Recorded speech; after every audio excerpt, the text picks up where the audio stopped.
Ground crews at airports along the east coast of Australia have taken the significant first step towards industrial action. Recent data has shown Melbourne and Sydney's airports rank among the bottom 10 percentile for on-time performance. Joining us live is James Goodwin. He's the CEO of the Australian Airports Association. James, thanks for your time. Firstly, just on the broad sense of chaos we've been seeing over the last few weeks, Melbourne Airport's the biggest loser here. It ranked 631st place on that on-time performance list globally for last month. It was only slightly ahead of London's Heathrow, which we all know has been having a terrible time dealing with travellers in the European summer. What is the problem here? Why are our airports performing so badly? Yeah, well, afternoon, Ashley, and thanks for the opportunity to talk about these issues. Look, we've all seen the delays, we've all seen the cancellations, and many of us have experienced those issues, but importantly, the sector is acknowledging it. That's the important thing here. There's no silver bullet for solving these problems, but what we have at the moment is a global aviation problem. We've got a number of workforce challenges across the globe, and this is also an economy-wide issue. We know that there are shortages in the hospitality sector. We know there are shortages elsewhere in the transport sector, so the aviation sector is not immune from those global and those economy-wide issues that we're facing at the moment. So really, when it comes down to it, workforce.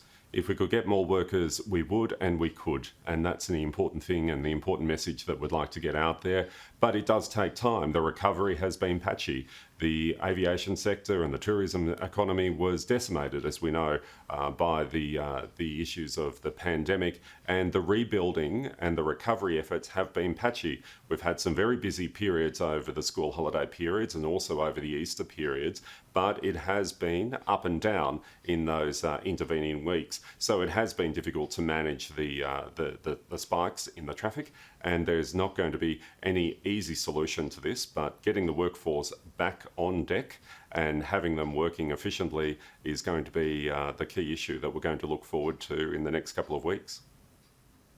Yeah, we were just showing viewers the pictures of these queues, especially outside Sydney Airport, people lined up for what looks like miles. At Sydney Airport, 7% of flights were cancelled last month. At Melbourne and Gold Coast airports, it was 8% of flights that were actually cancelled. So we're looking at almost 1 in 10 flights cancelled, which is pretty extraordinary. Today, we've learned about this planned strike action by ground crews. What would that strike action mean for passengers? I mean, they're already fed up by long queues, delayed and cancelled flights, baggage is going missing. If the strike goes ahead, what does that look like? Importantly, any airport or airline delays or cancellations are really down to the airline cancelling that particular flight. The airports here in Australia have not reduced any capacity, or there are no constraints there to stop those flights to manage some of those issues like we've seen in European and UK airports. But importantly, what we don't want to see is any industrial action that will further rock the confidence for the sector. It's important that if there are any of those issues, that those discussions take place behind closed doors, hopefully resolved without impacting on passengers. We're at a crucial point where we want to rebuild the confidence to be able to fly again.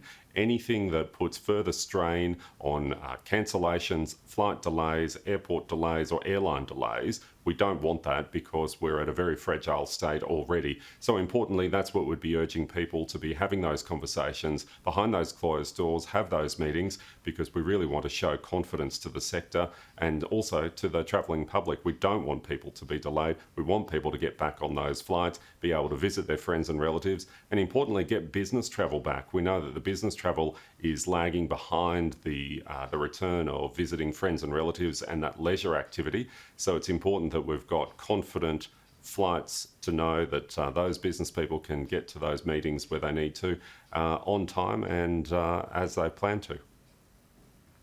James, speaking of confidence, we saw this leaked memo today, which was directed at some of those ground crew staff, and it was essentially saying that they should dismiss any pressure from airline reps or managers to work faster. It was warning of unsafe behaviour and saying that it's led to quite a few incidents, including in this memo. It says aircraft damage, serious damages to pieces of ground support equipment.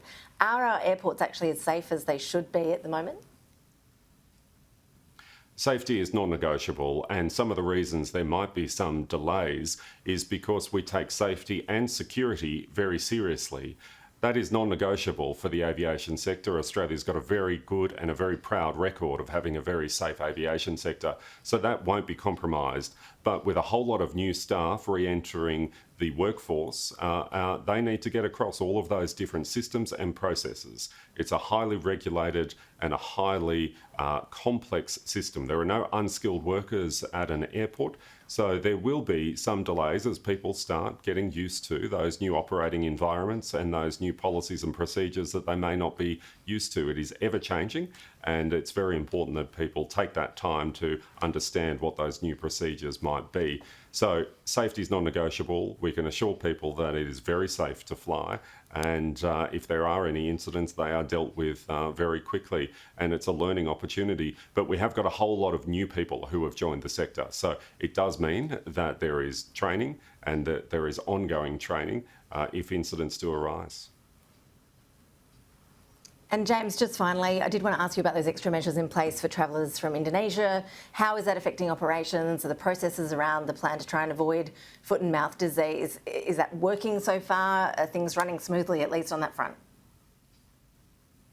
We've got a national approach here supported by Australia's airports, and encouragingly, it is going well. We've seen these disinfectant mats being rolled out at various airports this week, and it's going very well. People will experience, what they'll experience there is if they come off a flight, they will walk over a rubber mat that will have some fluid on it, and that will disinfect what's on your feet or on your shoes. So the important message there is that be prepared for that. Make sure you're not wearing things like thongs when you board the flight and then have to walk through this fluid, for instance. So be prepared for that and take some time to make sure that you do that and do that properly. Some of the early indications that we've seen is people are being very enthusiastic and going over that mat once or twice and making sure their footwear is fully covered. So that's really encouraging to see that the Australian passengers are taking this very seriously themselves when given the opportunity to disinfect their shoes. So that's really good. But what we'd urge the Australian government is to have a holistic approach to this. We want to keep the borders open. The Australian airports are really the second line of defence. So let's work with the Indonesian authorities that we have good relationships with to make sure that as much as possible can be done at that point in Indonesia where people are boarding the flight, that they can have things like those disinfectant mats occurring there at the Indonesian airports as well as here in Australia. That will be the best approach, and that will give people the confidence to keep those borders open and make sure that we can continue flying. James Goodwin, live there in Canberra. Appreciate your time. Thank you. Thanks, Ashley.